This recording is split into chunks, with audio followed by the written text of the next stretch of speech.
Ya, primero me escucho. Ya, voy a suponer que sí. Voy a compartir pantalla.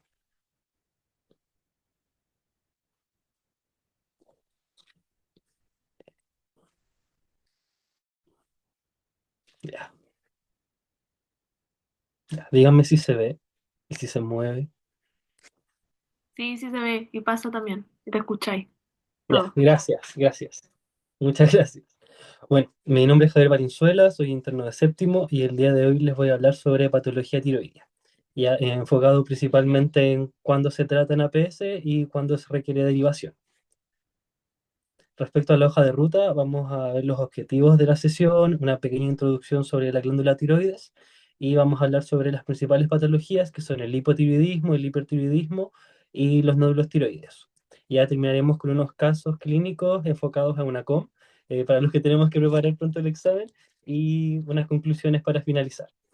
Entonces, como objetivos de hoy vamos a reconocer las principales patologías endocrinas de la glándula tiroides, vamos a llegar a un diagnóstico clínico y vamos a ver cuáles son los manejos iniciales de estas patologías en base al perfil de conocimiento de UNACOM. Ya en hipotiroidismo y en nódulos es distinto el manejo de hipertiroidismo, donde ese ya es más del especialista. Y vamos a conocer los criterios de derivación en las tres patologías. Entonces, como introducción, la glándula tiroides se encuentra en la región cervical anterior y es la encargada del metabolismo celular. Va a estar conformada por dos lóbulos, derecho e izquierdo, y se van a unir en esta región que se conoce como el istmo. En su zona posterior van a estar adosadas las cuatro glándulas paratiroides, que son responsables de la producción de paratormona para la regulación del metabolismo fosforocálcico. Ay.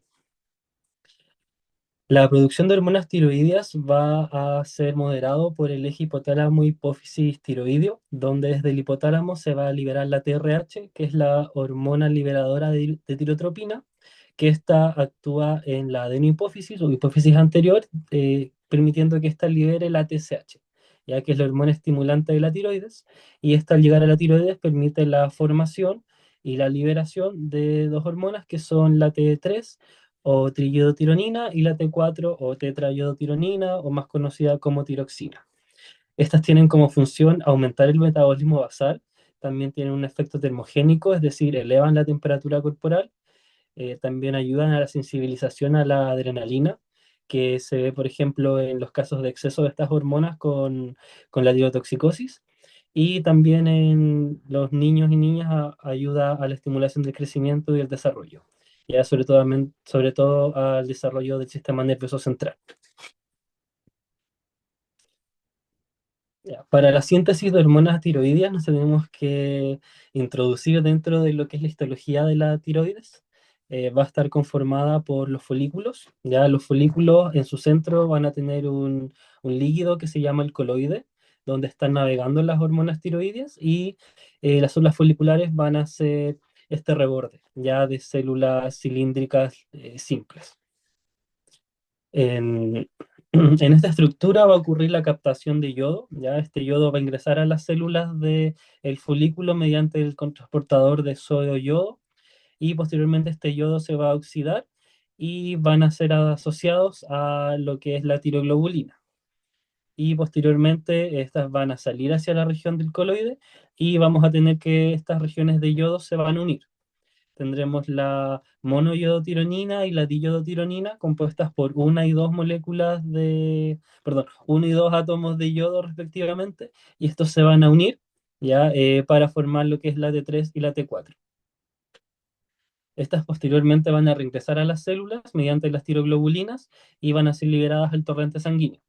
Ya en el torrente sanguíneo, estas hormonas viajan asociadas a la TBG, que es la tiroglobulina transportadora de tiroxina, y también por la albúmina. Y de esto solamente la fracción que sea libre va a ser biológicamente activa. Ya todo lo que está asociado a proteínas se considera inactivo. Y aquí la hormona más activa es la T3 y por lo tanto la T4 va a transformarse en T3 mediante la acción de las desyodasas que van a permitir que también esta hormona se active y esta ingresa a la célula porque hay que recordar que tiene un receptor que va a ser nuclear. o sea, va a tener un receptor intracitoplasmático e intracelular, por lo tanto, requiere el ingreso a través del transporte pasivo por la membrana y posteriormente se integra al ADN, donde ocurre posteriormente la expresión genética y la síntesis de proteínas. ¿Cómo se evalúa la tiroides? Hay distintos métodos. Primero, en el examen físico, lo importante es que la tiroides puede inspeccionarse y puede palparse. Ya se puede ver el aumento de volumen cervical y también puede tocarse. Y el método más utilizado es la maniobra de Kelvin, donde el examinador se pone detrás del paciente y con palpación bimanual va identificando dónde está la glándula tiroides. Entonces se busca primero el cartílago tiroides, bajo el cricoides y bajo el cartílago cricoides a nivel de la tráquea, hacia los lados, se deberían encontrar ambos lóbulos de la glándula. La verdad es que inspeccionarla inicialmente es difícil, sobre todo sin experiencia. A mí me tocó mucho tiempo, muchos pacientes para poder recién empezar a sentir bien los nódulos y sentir cuando una tiroides está chiquitita o está crecida. ¿Ya? Y importante que en la evaluación se pida al paciente que trague y eso va a ascender la tiroides y va a permitir sentir de mejor manera los nódulos. Además, hay que complementar el examen y palpar todas las regiones anteriores del cuello y también las regiones ganglionares en caso de encontrar alguna adenopatía. También respecto a la función tiroidea, que es mediante la medición de hormonas, donde se puede pedir la TSH, la T3 y la T4 en sus porciones totales y si no también en su región libre. Ya, generalmente lo que más se pide es TSH y T4 libre. Y si bien cada una tiene indicaciones distintas y se piden patologías distintas, estas son las indicaciones principales ante sospecha clínica de hipo o hipertiroidismo, ante antecedentes de enfermedades autoinmunes, pacientes con fibrilación auricular de inicio reciente, que tengan depresión o que tengan ansiedad que no sea explicada con alguna otra condición, y también trastornos en el crecimiento o en la conducta, principalmente en niños y niñas.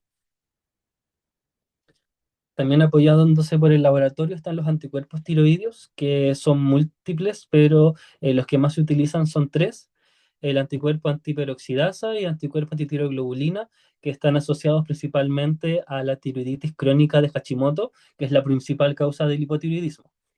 De estas, el anticuerpo anti-TPO es el más sensible y específico. Sin embargo, por lo general se pide anti-TPO y antitiroglobulina en conjunto.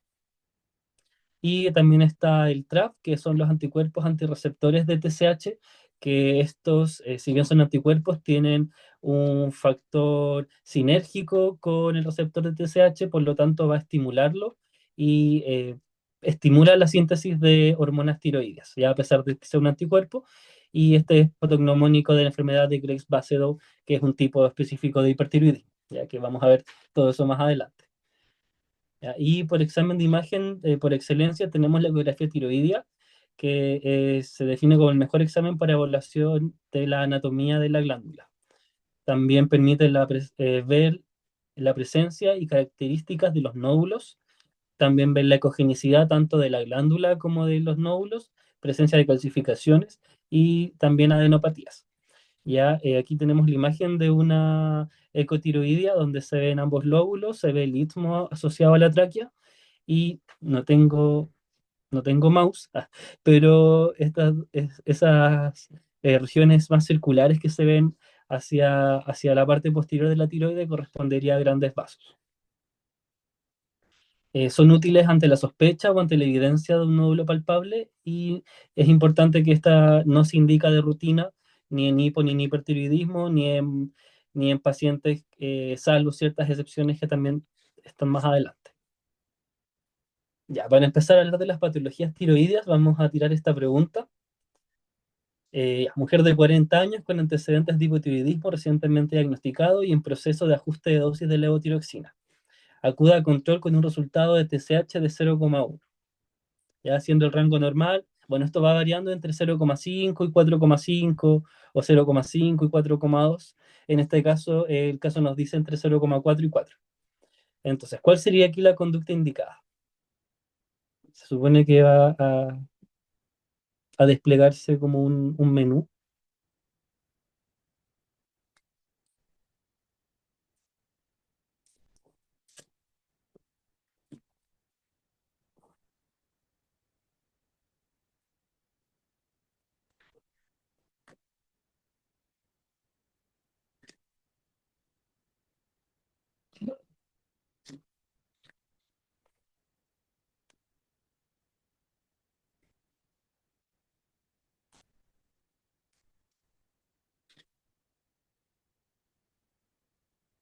Ah, ya, me dicen por interno que están votando. Ya, entonces las opciones son disminuir dosis de levotiroxina, mantener la dosis de levotiroxina, aumentar la dosis o solicitar T4 libre.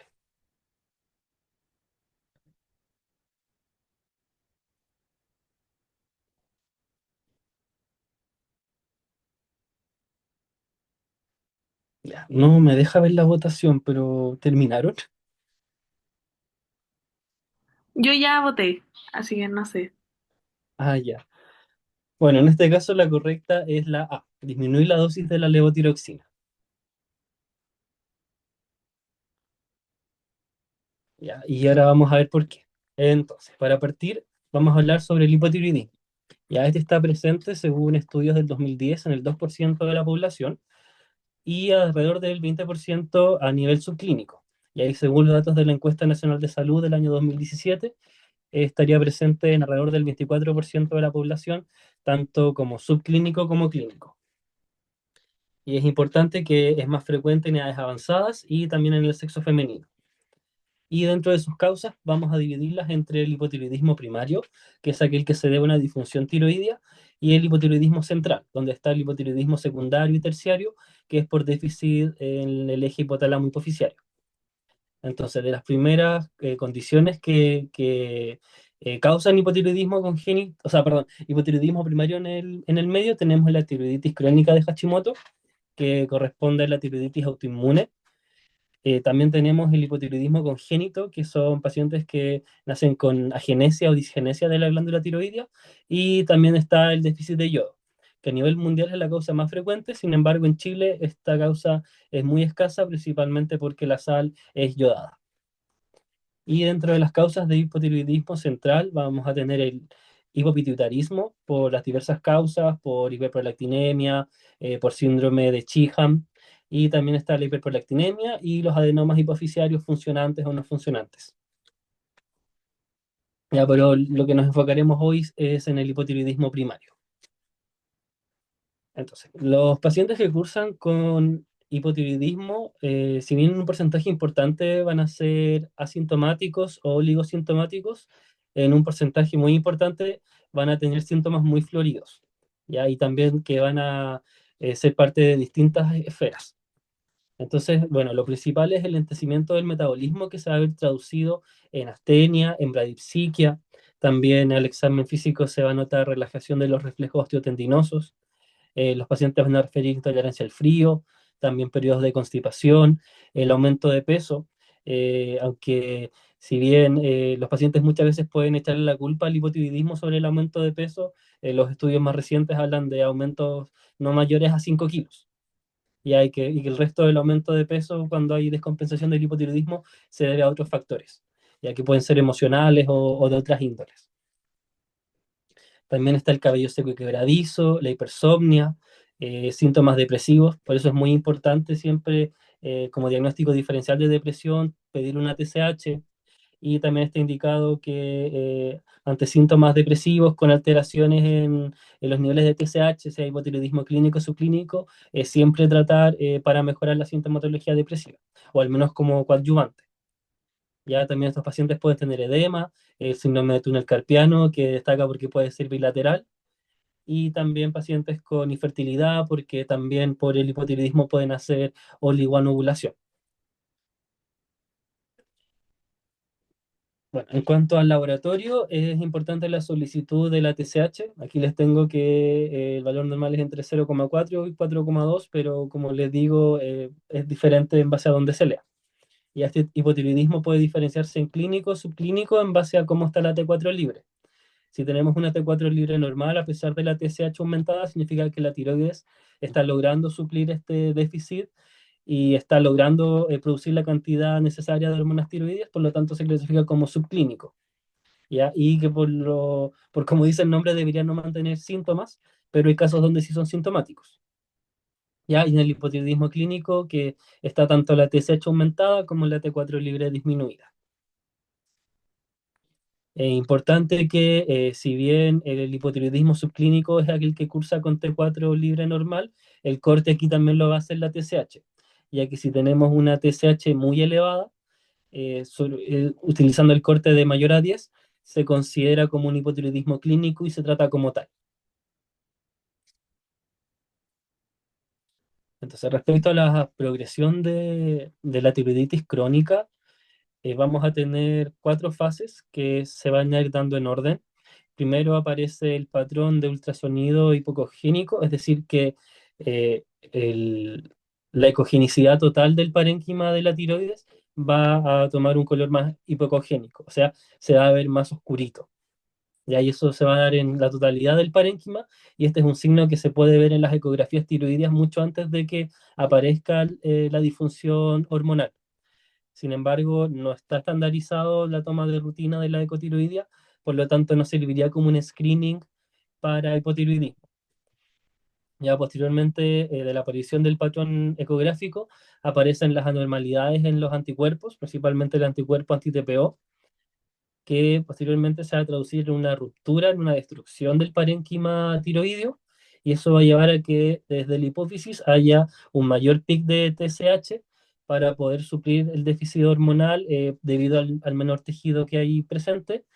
Y ya como último escalón vamos a tener el déficit de la T4 libre cuando la TSH no logre suplir este déficit.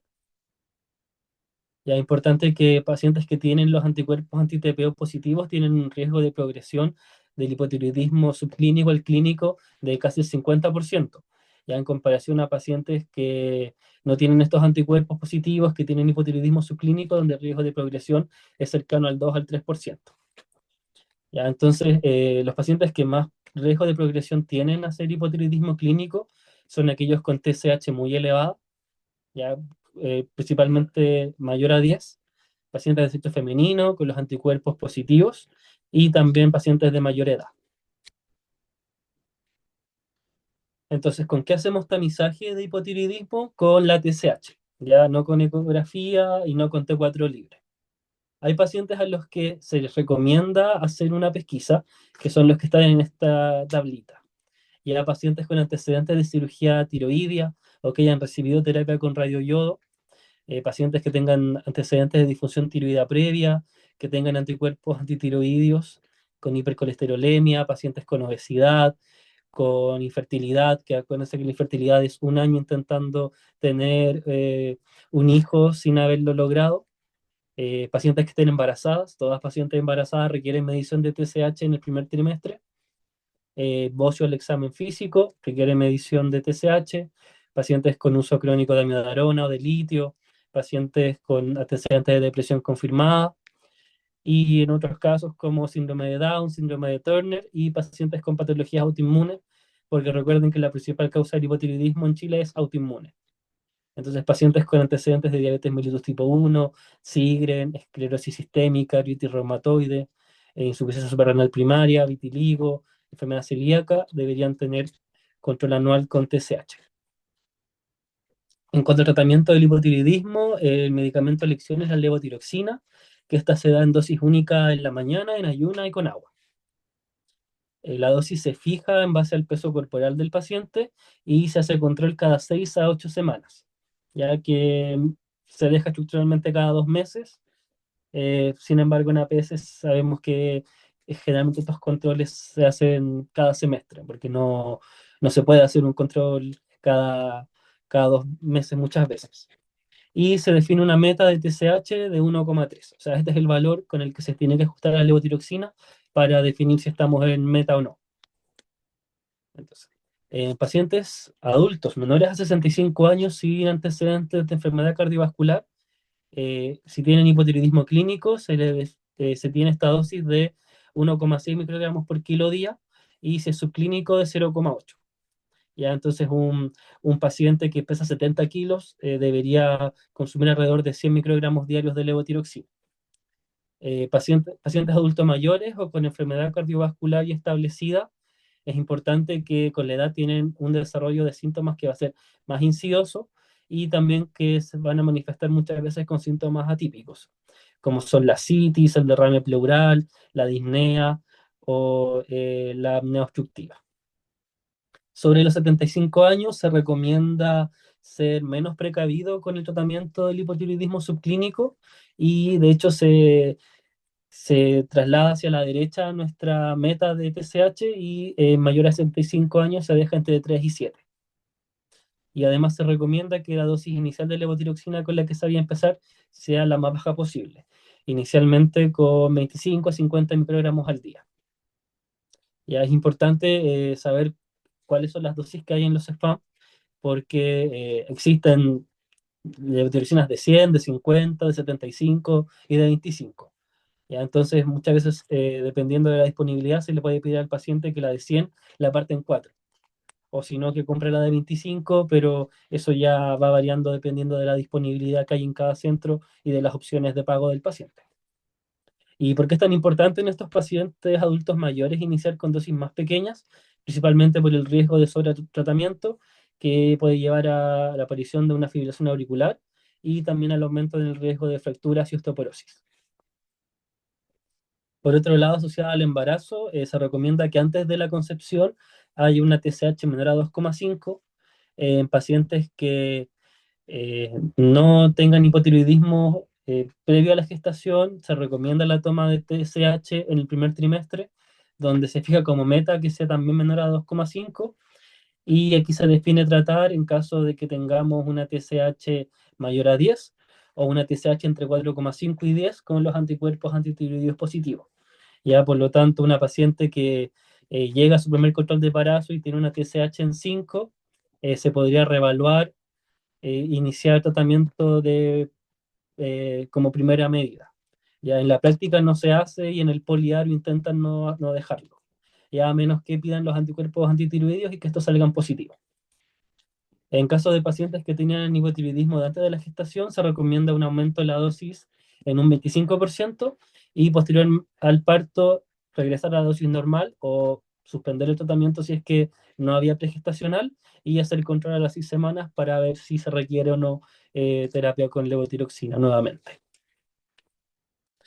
Entonces, los objetivos de tratamiento es normalizar el nivel de TSH a 1 a 3, como habíamos visto en adultos, y también evitar el sobretratamiento y lograr la resolución de los síntomas.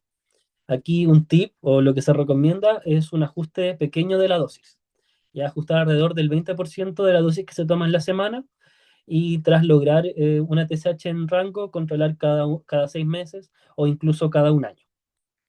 En caso de que haya hipotiroidismo subclínico que se defina no tratar, ahí entonces hay que controlarlo una vez al año y no tiene utilidad pedir los anticuerpos anti-TPO, antitiroglobulina como control, ya que si aumentan o si disminuyen no cambia el manejo de este paciente. Entonces, como le había dicho, el ajuste se recomienda en un 20 o a un 10% de la dosis semanal. Y es aquí cuando aparecen estos pacientes que toman distintas dosis dependiendo del día. Entonces aquí tengo un ejemplo. Una paciente femenina de 45 años que usa levotiroxina 100 microgramos al día acude a un control con una TSH en 9,2. En este caso correspondería disminuir la dosis de esta paciente. Ya, pero aquí, ¿cómo la disminuimos? Ya lo que mucha gente hace, y se ve sobre todo en APS, que a veces estos 100 microgramos al día lo bajan a 50 y dejan al paciente con 50 microgramos al día, y la verdad es que esto genera alteraciones más significativas en la TSH y también que el paciente se sienta más sintomático.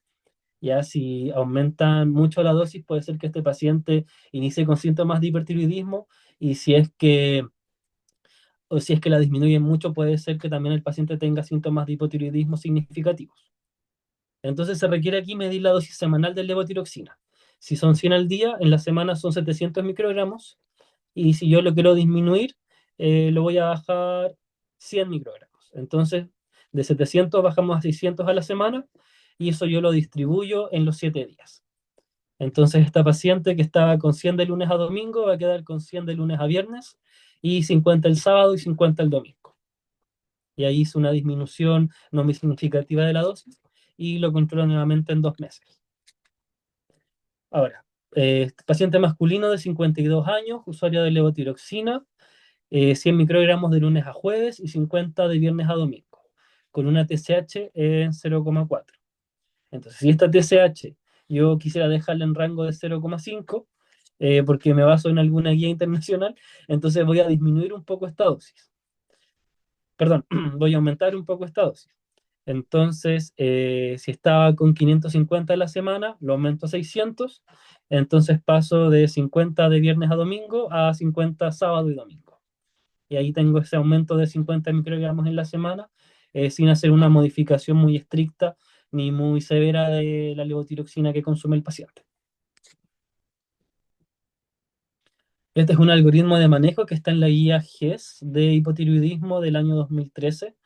La verdad es que está un poco desactualizada, principalmente en lo que es el embarazo, porque anteriormente a toda paciente embarazada con TSH sobre 4,5 se le definía tratamiento, actualmente no, eh, pero igual lo pueden revisar después cuando les mande el PPT. Pero es básicamente lo que hemos hablado. Y esto es respecto al manejo del hipotiroidismo en embarazadas en base a sus niveles de TSH. Entonces, pacientes con TSH sobre 10 hay que tratarlas con levotiroxina. Pacientes con TSH menor a 0,1 requieren estudio para hipertiroidismo.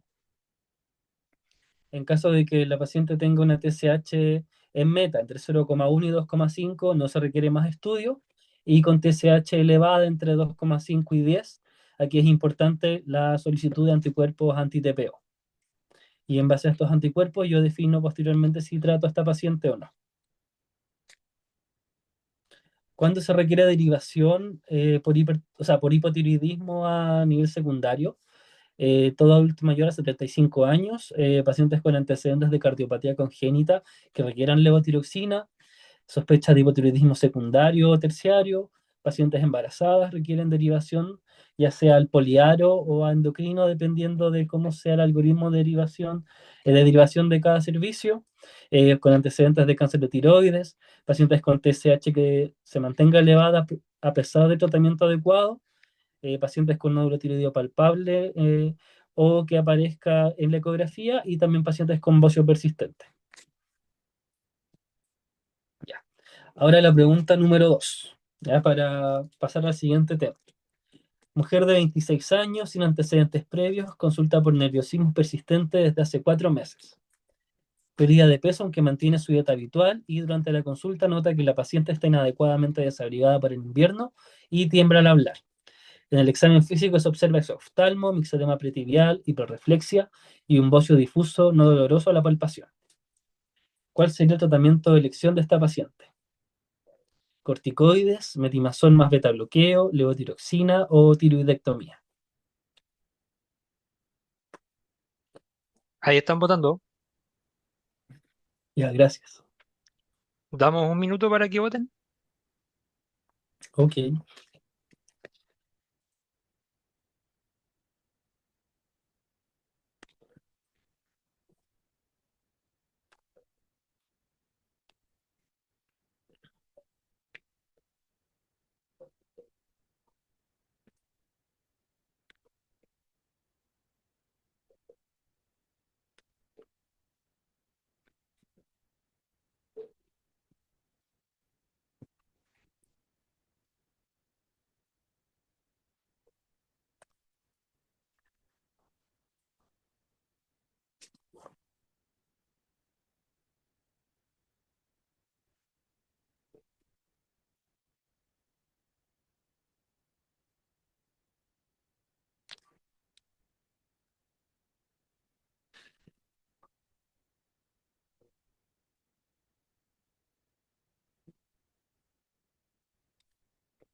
Ya. La mayoría dice que es la opción B, Ya, metimazol con beta bloqueo. ¿Y cuál es el porcentaje? 75. Ya, me parece. Ya, efectivamente es metimazol más beta bloqueo. Ya, y vamos a ver ahora por qué. Entonces, el segundo tema de hoy es el hipertiroidismo. Y aquí es importante hacer la diferencia entre el hipertiroidismo y la tirotoxicosis. La tirotoxicosis corresponde al síndrome secundario al exceso de hormonas tiroideas y dentro de este vamos a tener al hipertiroidismo como la principal causa. Y el hipertiroidismo se debe a la producción endógena de estas hormonas en la glándula tiroides. Entonces, cuando tenemos un hipertiroidismo, vamos a ver una T4 libre que se ve aumentada y en caso del hipertiroidismo primario vamos a ver una TSH disminuida o frenada, que eso nos va a orientar a un hipertiroidismo secundario. Y en caso de tener una T4 libre elevada con una TSH también elevada, aquí nos habla de una causa secundaria o terciaria, en donde desde el eje hipotálamo hipoficiario hay una sobreproducción de TSH que genera una sobreproducción de T3 y T4.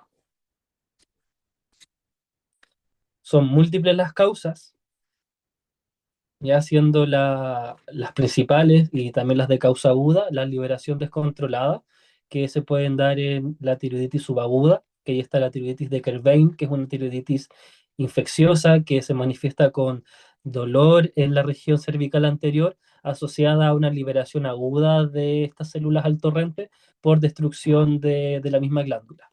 Entonces, básicamente es una infección de la tiroides que genera que se destruya esta glándula y que el contenido se libera a la sangre.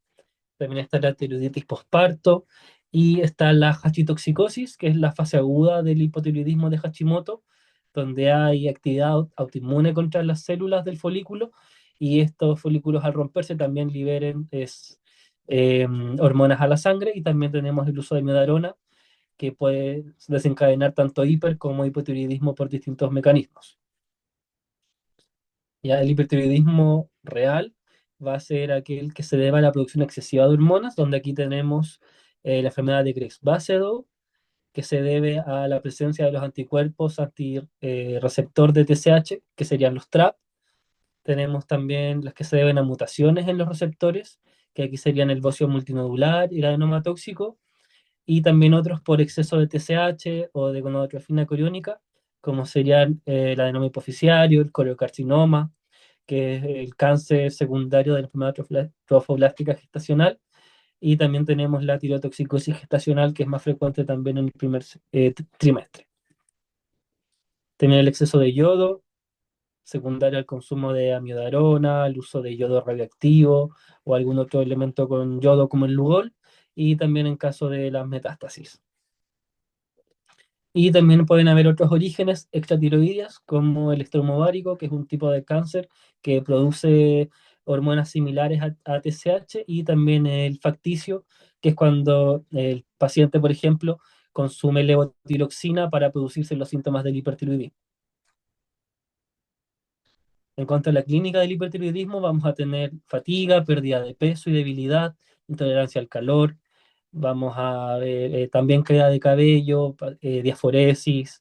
Estos pacientes también pueden cursar con depresión, problemas de memoria, concentración. Y también se ha visto que estos pacientes a veces pueden ser más diagnosticados con patologías de la esfera psiquiátrica, como la psicosis. ¿Ya? También está descrito que estos pacientes pueden hacer síntomas similares a lo que sería una hipomanía o una manía. También podemos tener temblores, inquietud, irritabilidad, hiperquinesia. También hay infertilidad, y aquí también, aparte de amenorrea, puede haber polimenorrea, aumento en los reflejos osteotendinosos. Y bueno, a nivel cardiovascular podemos ver la aparición de fibrilación auricular, de extrasístoles, exacerbaciones de insuficiencia cardíaca, de enfermedad coronaria. A nivel gastrointestinal, diarrea o hiperdefecación. En caso de bócidos compresivos puede haber disnea, disfagia y tos. Y importante, los signos oculares que son propios de la enfermedad de Graves-Basedow. Entonces, aquí tenemos la fotito de un bocio de una paciente. Esta es una paciente que vi en mi internado de medicina interna, que estaba hospitalizada por una enfermedad de Graves-Basedow, que estaba taquicárdica en el reposo. Entonces la hospitalizaron para darle muchos medicamentos con yodo para hacer el efecto Wolff-Chaikoff, que disminuye la actividad y la liberación de hormonas tiroideas, como que bloquea la tiroides. Entonces le sacamos esta foto porque tenía un cuello prominente y dijimos ya, para cuando hagamos clases. Y bueno, ahí tenemos aquí el signo de von Graef y el signo de Mobius, que son los dos principales que se ven en el hipertiroidismo de Graves-Basedow, que aquí va a haber una afectación de los fibroblastos que están asociados al tejido periocular. Entonces, en el signo de von Graef se ve la aparición de la esclera al mirar hacia el frente. Entonces, generalmente lo que uno pide al paciente es que siga el dedo y se mire desde abajo hacia arriba y después de arriba hacia abajo, y el paciente mirar hacia el frente Mientras está descendiendo o ascendiendo, se ve esta protrusión de ambos ojos con la aparición de la esclera. Y en el signo de Mobius lo que se pide es que el paciente mire hacia su nariz y también con un dedo se va hacia el centro y el paciente cuando va a hacer la convergencia, eh, uno de los ojos pierde y diverge. ¿Ya? Entonces en vez de que ambos aduzcan, uno va a abducir o ambos pueden abducir. Entonces, para el estudio es importante el laboratorio, como habíamos hablado, una TSH menor a 0,1 habla de un hipotiroidismo clínico y la T3 y la T4 van a estar elevadas. Ya en el hipertiroidismo sí es importante la toma de T3 y T4 totales, más que de T4 libre como es en el hipotiroidismo. En caso de los anticuerpos, aquí le cobra más relevancia es el TRAP, que al estar positivo nos confirma enfermedad de Criggs-Basedow, y los anticuerpos anti-TPO y antitiroglobulina pueden estar presentes o no. En caso de que sea una paciente con un antecedente de un hipotiroidismo que posteriormente haya hecho hiper, o una paciente que tenga el anticuerpo pero no haya hecho manifestaciones de la patología. En cuanto a la ecografía tiroidea, este tiene este patrón de tormenta tiroidea o aspecto de infierno, que es lo que ocurre cuando se instala el Doppler y se ven estos puntos de mucho flujo sanguíneo que está ingresando y saliendo de la glándula. Y también está la cintigrafía o el cintigrama tiroideo que permite ver la captación directa de la glándula tiroidea y aquí se utiliza un contraste iodado que va intravenoso y posteriormente se ve cómo este se capta en regiones específicas o en toda la glándula. Y también pueden haber casos donde la captación sea baja, en donde aquí estaríamos hablando de tiroiditis crónica, donde ya la tiroides no esté funcionando, o por ejemplo, donde el foco de la levotiroxina sea externo, entonces sea un paciente que se la indujo, o sea, un hipertiroidismo facticio, o que sea inducido por los mismos medicamentos del paciente. Entonces aquí se ven distintas imágenes de cintigramas tiroideos. El normal, vemos la enfermedad de Creutzfeldt-Jakob, donde hay un aumento en la captación global de la glándula tiroides. El bolso multinodular tóxico, donde vemos distintos nódulos que captan, que captan el yodo. Y también tenemos el adenoma tóxico, donde hay solo un nódulo que es el que recibe más de la mayoría de la hormona. Entonces, la enfermedad de Graves-Basedow se va a deber a estos anticuerpos TRAP que van a estimular al receptor de la TSH y esto va a generar una respuesta celular que va a ser expresado en los fibroblastos tanto oculares como cutáneos. En cuanto a la clínica del Graves-Basedow, vamos a tener el bocio difuso asociado a cambios oculares. También tenemos el mixedema pretibial, que también es muy característico del Graves-Basedow. Y también tenemos la dermopatía por Graves, que eso es secundaria a la activación de los fibroblastos cutáneos donde se va a ver hiperemia en la piel, humedad, también piel lisa o en aspecto de cáscara de naranja. Y es importante que el Graves-Basedow se diagnostica con la clínica. Si el paciente tiene síntomas de hipertiroidismo con signos oculares, llevo el diagnóstico de Graves-Basedow, pero aún así requiere el TRAP para la confirmación. En cuanto al bocio multinodular tóxico, esta va a ser una hiperplasia multinodular de la tiroides y se define como la fase final del bocio multinodular. O sea, todo paciente que tenga múltiples nódulos en la tiroides, o sea, que tengan bocio multinodular, evolucionarán a el bocio multinodular tóxico, que es cuando se alteran los receptores de TSH y se genera esta hipertrofia de los nódulos. Esta va a ser la causa más frecuente en la edad avanzada, en los adultos mayores, y tiene más riesgo de taquiarritmias, de hipertrofia del ventrículo izquierdo y de disminución de la sensibilidad ósea. Y aquí para el diagnóstico también requiero los exámenes de laboratorio, que son la TSH con las hormonas tiroideas y las pruebas de imagen. Si yo tengo al menos dos nódulos mayores a 1 centímetro, tengo sustento para el diagnóstico de bocio multinodular. Si yo hago la ecografía y no veo nódulos, es raro que sea un bocio multinodular. Y de elección se prefiere un tratamiento definitivo que en este caso correspondería a la cirugía. Por otro lado, el adenoma tóxico es una mutación del receptor de TRH y va a tener manifestaciones cardiovasculares más predominantes. Aquí para el diagnóstico también se requieren las hormonas tiroideas y la gammagrafía va a ser de gran utilidad, porque si se tiene un paciente con un nódulo tiroideo, eh, pero puede o no ser que ese nódulo tiroideo sea el receptor. Entonces aquí se pide la cintigrafía para ver si efectivamente es el adenoma tóxico, o sea, si es el nódulo el que está produciendo esta sobreproducción, o si el nódulo es un nódulo frío, que se llama, que no es hiperproductor y que no sea el resto de la glándula el que esté produciendo, que sería básicamente un Graves Basedow con un nódulo sobrepuesto. Y cuando se confirma el adenoma tóxico, el tratamiento de elecciones con yodo radioactivo. Ya. Pregunta número 3. Hombre de 41 años, sin antecedentes previos, consulta por presentar nerviosismo marcado, hiperactividad, intolerancia al calor y temblores al moverse. Al examen físico se observa hiperreflexia y un bocio difuso que no es doloroso a la palpación. Usted indica pruebas de control donde se observa una TSH baja, una T4 libre elevada, con una captación de yodo considerablemente reducida. ¿Cuál sería el diagnóstico más probable?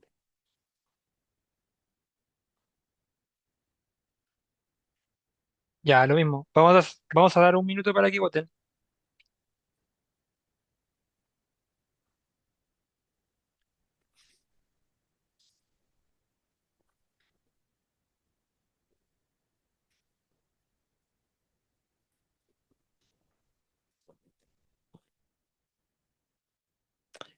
¿Dejo de compartir o están viendo lo que yo veo? Se ve la votación. Ah, ya.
Ya. El 80% cree que es la alternativa B. Ya, no es hipertiroidismo primario. La correcta sería aquí un hipertiroidismo facticio. Ya, porque aquí tenemos la clínica del hipertiroidismo. Tenemos el laboratorio que nos sugiere hipertiroidismo. Tenemos un examen físico, un bocio difuso no doloroso, que también podría ser indicativo de hipertiroidismo, pero tenemos una captación de yodo disminuida. Entonces, si regresamos para acá, vemos que la captación baja se da en condiciones como tiroiditis crónica o subaguda, inducida por yodo o facticia. Entonces, en este caso, en la pregunta 3, la correcta sería la C. Ahí hubo una personita que lo tuvo bien, o dos, no sé cuántos eran.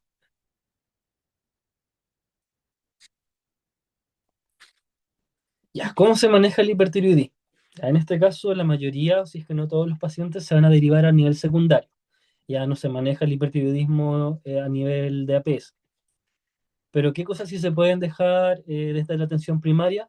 Indicación de cambio de hábitos. El paciente con hipertiroidismo no debe fumar, ya porque eso puede empeorar la orbitopatía tiroidea.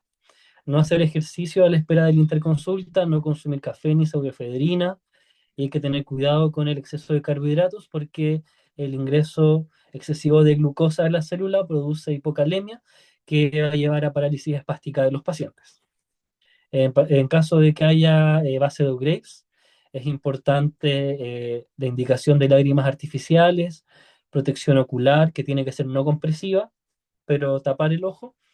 Y en caso de que haya orbitopatía severa, se debe derivar al paciente para bolos de metilprednisolona, que ayuda a disminuir la inflamación local a nivel del ojo y permite restablecer un poco la anatomía previa.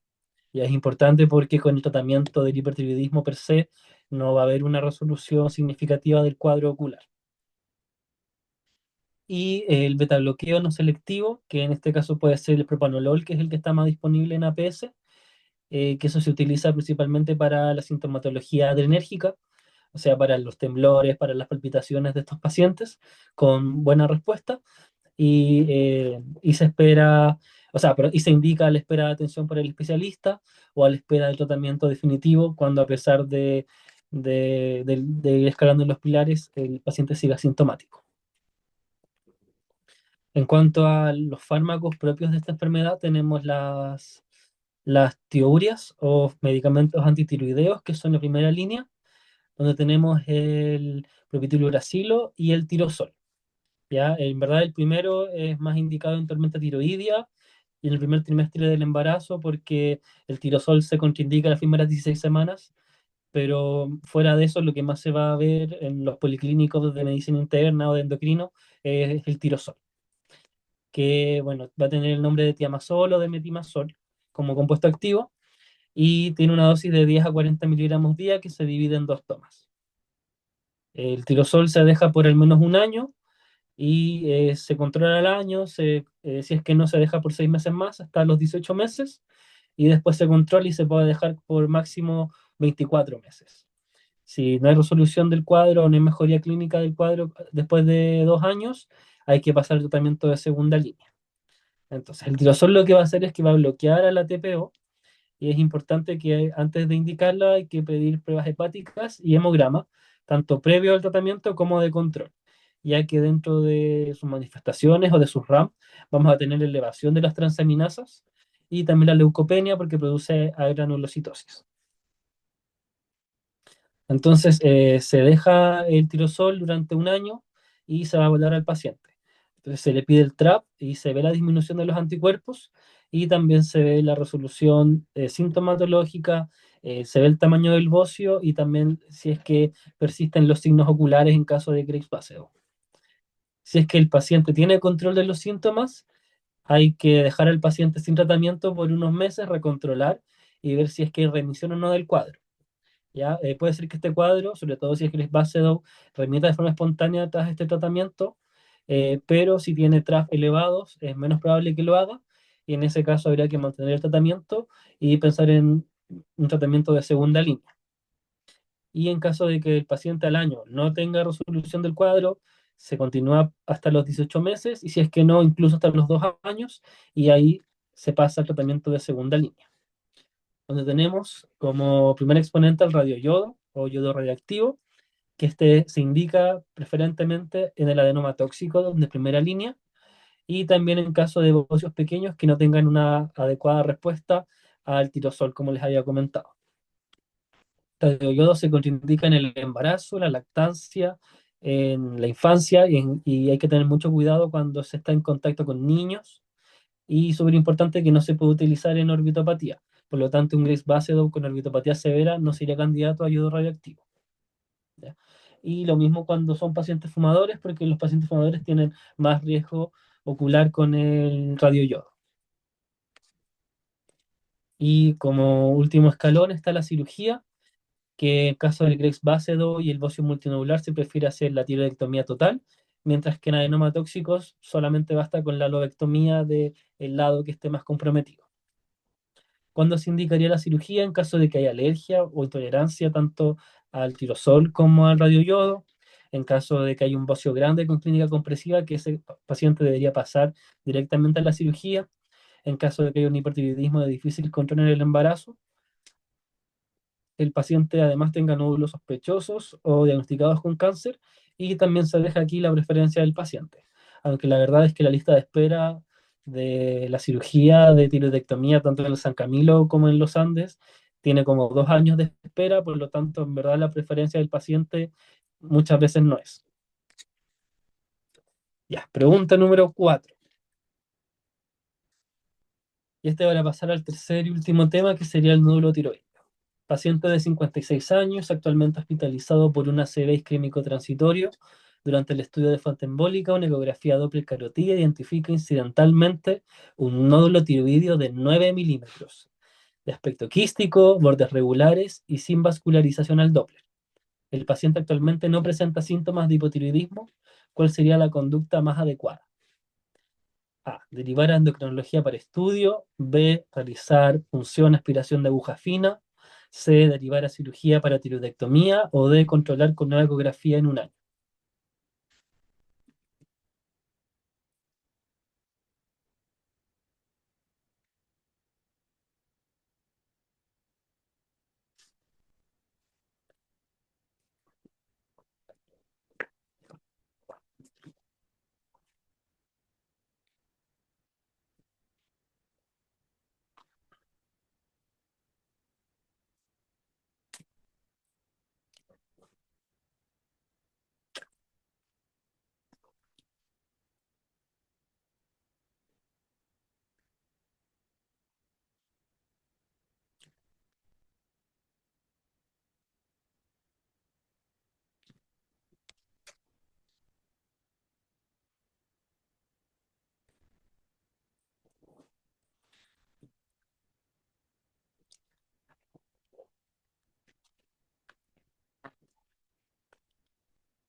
Ya, el 85% piensa que es la opción D.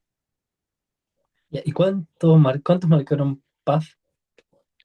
2 personas. Ah, ya. Ya, la correcta es la D. Controlar nueva ecografía en un año. ¿Por qué? Principalmente porque este es un nódulo de aspecto benigno, ¿cierto? Quístico, bordes regulares, sin vascularización al Doppler, y además es muy pequeñito, mide 9 milímetros. Ya, ¿y por qué? Entonces, ahora el último tema de hoy, que es el nódulo tiroideo. Es importante que alrededor de un 10% de la población tiene un nódulo tiroideo palpable, pero cerca del 2/3 de la población total va a tener un nódulo que pueda ser detectable por ecografía. Ya, o sea, 2/3 de la población tiene nódulos, pero solamente un 10% tiene nódulo palpable. Y de ellos, de un 5 al 10% van a ser nódulos malignos.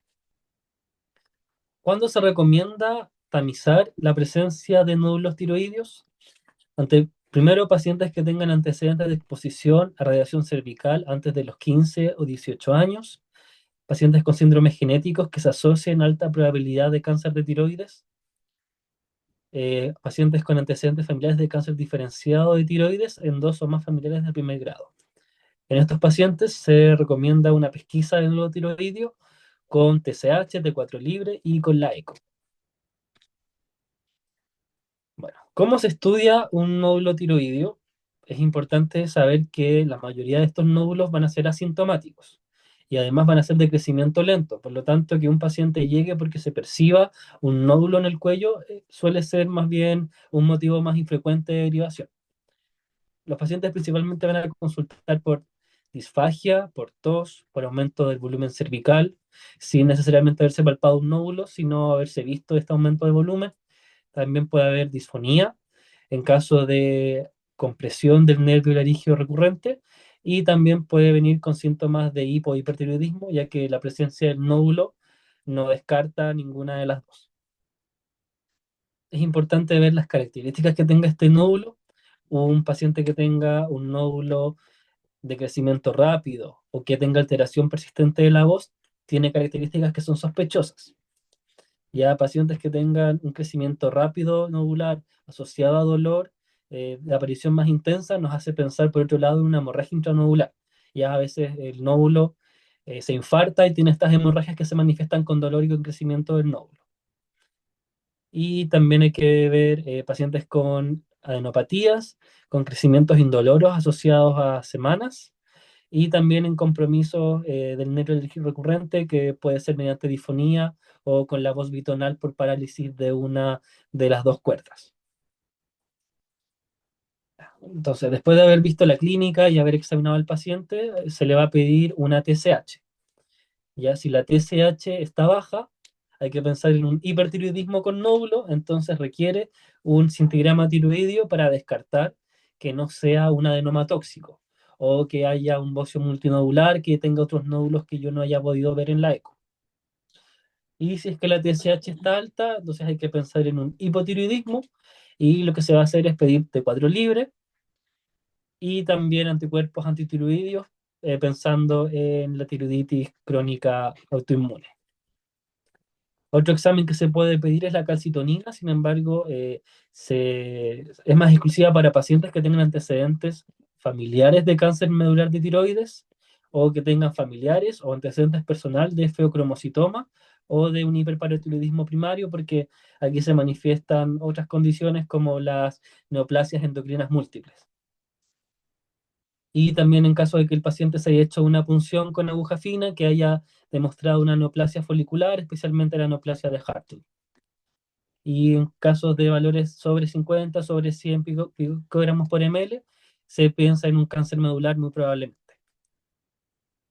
Y como último de los exámenes iniciales para el estudio del nódulo, y que nunca tiene que faltar, es la ecografía tiroidea, que aparte de describir cómo está el nódulo y las adenopatías, también nos va a dar características sobre cómo es cada uno de estos nódulos, su ubicación, su tamaño, si los contornos son lisos, corrugados, si bien delimitado o mal delimitado, la ecogenicidad, ya si es hiperecogénico o anecogénico, si es que tiene o no vascularizaciones y también si es que tiene o no presencia de calcificaciones.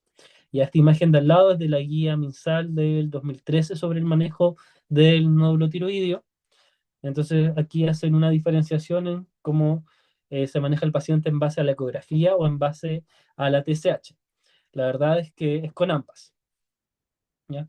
Un paciente con una ecografía elevada o normal, perdón, con una TSH elevada o normal, con una eco normal, en verdad no va a requerir seguimiento muchas veces. Pero sí hay que saber cuándo está esta ecografía, perdón, cuándo si este nódulo tiene que ser derivado a una PAF, ya que lo tengo aquí más adelante. Entonces, de la ecografía es importante que se van a ver distintos patrones. Están los patrones colideos, que son los patrones benignos, y los patrones de neoplasia folicular y el patrón maligno.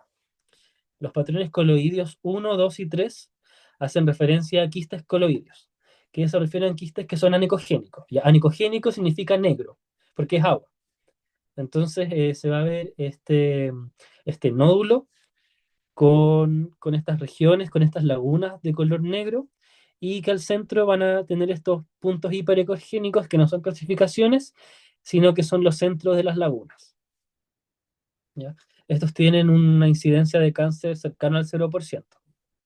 Mientras que en el patrón de neoplasia folicular vamos un nódulo que es sólido o que puede ser mixto con cápsula y que además puede ser hiper o hipoecogénico. Ya tanto hiper como hipoecogenicidad a mí me tienen que sospechar mayor riesgo de malignidad versus nódulos anecogénicos, quísticos completamente o que sean sólido quísticos. Ya si es sólido o mixto, hiper o hipoecogénico, me tienen que alertar. ¿Ya? Y estos además pueden presentar o no calcificaciones y tienen un riesgo cercano al 10%. Por el otro lado, el patrón maligno es aquel que es hipoecogénico, que tiene forma y márgenes irregulares, que pueden tener calcificaciones grandes o pequeñas agrupadas con vascularización al Doppler. Ya esto tiene una incidencia de cáncer de sobre 65%. Es importante que igual hay otras calcificaciones que pueden ser benignas, como por ejemplo que todo el nódulo esté calcificado, que eso significa que es un nódulo que envejeció y que murió básicamente, o sino que tengan calcificaciones en la periferia, que eso igual es un signo benigno. En base a las características de... ay, no sé qué hice. Ahí.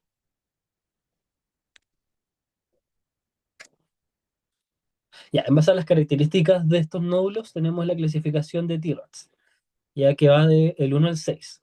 Entonces en el TIRAD 1 vamos a tener una glándula normal, sin nódulos. Tenemos el TIRAD 2, que van a ser condiciones benignas.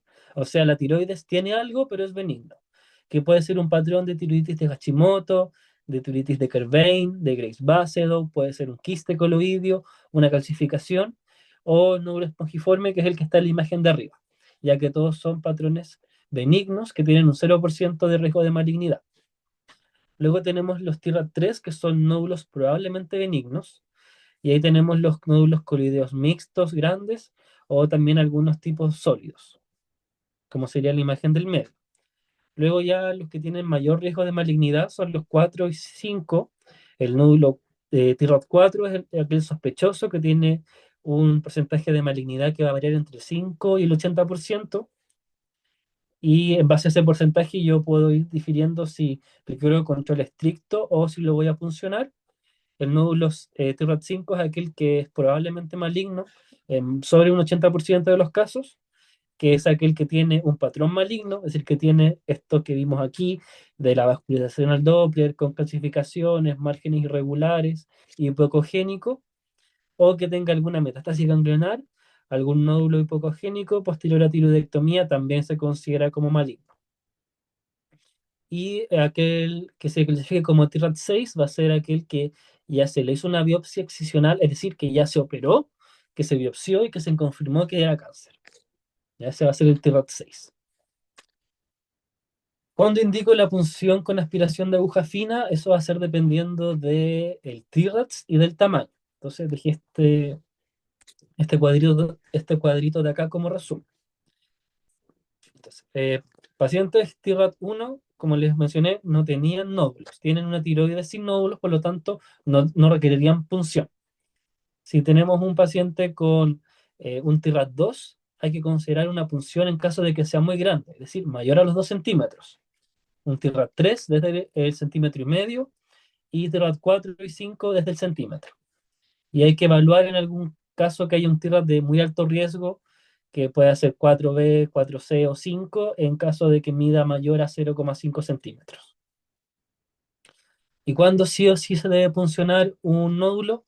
Cuando haya alguna adenopatía sospechosa, cuando se extienda el nódulo por fuera de la tiroides, cuando haya compromiso traqueal del nervio laríngeo recurrente. Aquí se requiere sí o sí aspirar con aguja fina. Bueno, aquí vemos que la aspiración es ecoguiada y con una aguja para toma de biopsia se punciona el nódulo y se toma una muestra del contenido interno. Luego eso se manda a una biopsia por citología y eso después va a entregar la clasificación de Bethesda. Entonces, en base a la clasificación de Bethesda, se define qué se le hace finalmente a este paciente. Se decide una tiroidectomía, una lobectomía o se hace un seguimiento. Entonces, si es que el paciente tiene un Bethesda 1, significa que no es diagnóstica o que es una muestra satisfactoria, por lo tanto hay que repetir la PAF. Si tiene un Bethesda 2, significa que es benigno, por lo tanto requiere solamente seguimiento y ahí se hace ecografía cada un año. Y se puede hacer nuevamente punción en caso de que este nódulo crezca o si es que cambie su aspecto. En el Bethesda 3, este es una tipa de significado incierto o indeterminado, por lo tanto se requiere la repetición de la PAF. Dicen por ahí que hay algunos laboratorios que a un porcentaje muy considerable de sus biopsias le ponen Bethesda 3 para que así se repitan las PAF y pagar comisión. Entonces tengan ojo porque al menos aquí en el Valle se sabe de algunos extrasistemas que hacen eso y que al final informan todo como es Bethesda 3 y tienen que funcionar todos los pacientes de nuevo igual. Bueno, en caso de Bethesda 4, 5 y 6, lo que se recomienda es la cirugía. Ya en caso de una neoplasia folicular se podría optar por una lobectomía, mientras que mientras más vaya creciendo se define la tiroidectomía total. Entonces, bueno, ahí hay dos imágenes bueno, la primera es de un cuello posterior a una tiroidectomía donde se ve esa zona vacía y abajo vemos la glándula tiroidea con sus nódulos y esas de arribita son dos paratiroides. Ya que lo ideal sería que no se saquen las paratiroides con la tiroidectomía, pero a veces es difícil no sacarlas. Entonces, ¿cuándo se siguen estos pacientes y cuándo se derivan?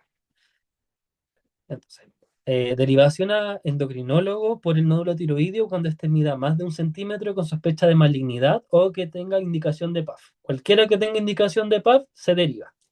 Nódulo menor a 1 centímetro con criterios de alta sospecha también se deriva con especialista para definir si es que se realizará o no PAF, que sería aquí el nódulo TIRAP5 que mide entre 5 milímetros y 10 milímetros. Ahí el especialista evalúa si es que se funciona o si se hace seguimiento. Paciente con TSH suprimida porque hay que descartar la presencia de un hipertiroidismo. Y importante que no se debería puncionar el nódulo sin saber si es hiperproductor o no. Si el paciente no tiene hipertiroidismo, ahí no hay que hacerle cintigrama. El nódulo que se le haya hecho captación al PET, o sea que el paciente se le haya hecho un PET-CT o algún otro examen contrastado y que se haya captado algún nódulo tiroideo, también requiere estudio. Paciente que haya tenido antecedentes de radioterapia en el cuello, en contexto de síndromes genéticos. ¿Cuándo se deriva de manera urgente? Cuando hay un nódulo indoloro de crecimiento rápido, adenopatías sospechosas o posible metástasis, nódulo mayor a 4 centímetros con clínica compresiva como disfagia o disfonía, y derivar al servicio de urgencias cuando tenemos un nódulo o un bocio multinodular con síntomas compresivos agudos como la disnea, el estridor, la disfagia, porque se podría requerir incluso intubación en algunos casos. ¿Ya? Esta imagen de aquí, este cuadrito, es de la guía de la Sociedad Chilena de Endocrinología y Diabetes del 2017, donde actualiza la guía del 2013 sobre cuándo derivar nódulos tiroideos. Ya, y bueno, terminamos con la parte teórica y ahora vamos con tres casos más. Pregunta número 5. Mujer de 45 años, palpa un nódulo tiroideo de 2,1 centímetros. Se solicita una TSH que resulta en 6,5 y una ecografía que confirma un carácter solidoquístico del nódulo, con presencia de microcalcificaciones. ¿Cuál sería aquí la conducta más apropiada? Ay, no sé qué me pasó con el corrector, pero dice centígrada. No, debe ser cintigrama tiroideo, TAC de cuello, PAF o tumorectomía.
Ya, ¿Cómo el ven? Ya, 93% dice que es la opción C.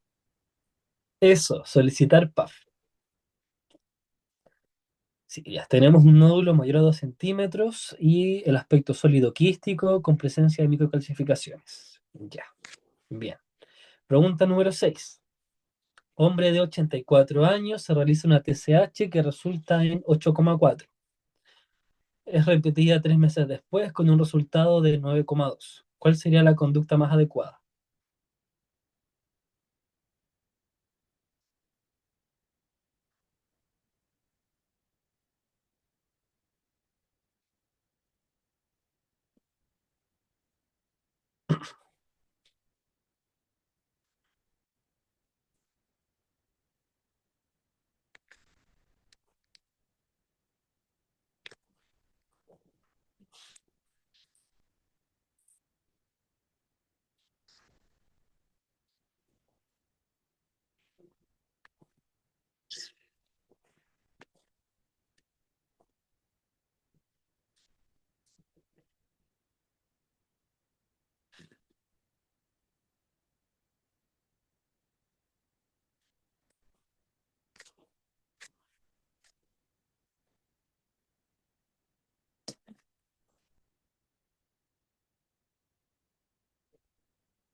Javier, ¿estás hablando que no se escucha?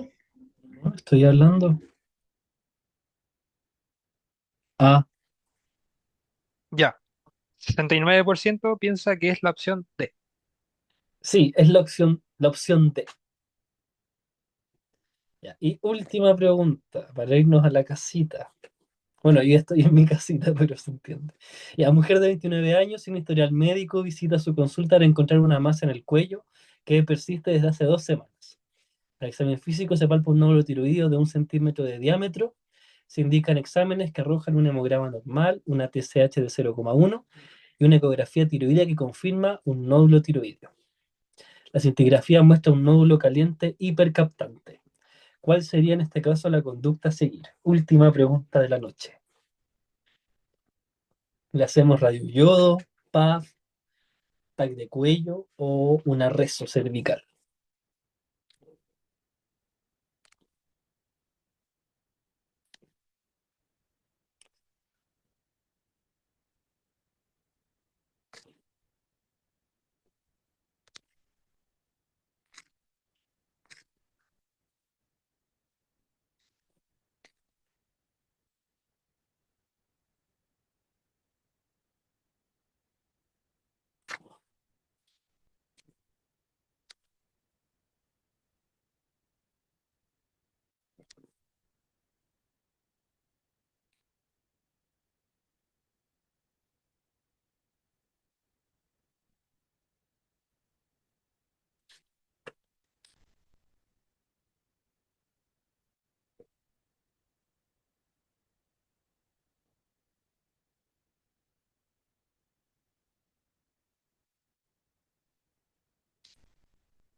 Ya.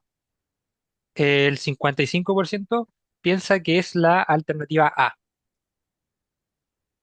Ya, lo correcto sería la alternativa iniciar radioyodo. ¿Por qué no sería PAF? Porque el cintigrama nos dice que es un nódulo caliente hipercaptante. Entonces tenemos un adenoma tóxico. Como es un adenoma tóxico, no se le puede hacer PAF. Bueno, hay indicaciones que dicen que uno debería pensar en funcionar el adenoma tóxico mayor a 3 centímetros con características sospechosas. Pero este no tiene nada de eso, porque es uno de 1 centímetro. Ya, sería hacerle radioyodo para tratar el hipertiroidismo. Esa sería la correcta acá. Y eso, terminó la clase. Bravo, muy buena clase, Javi.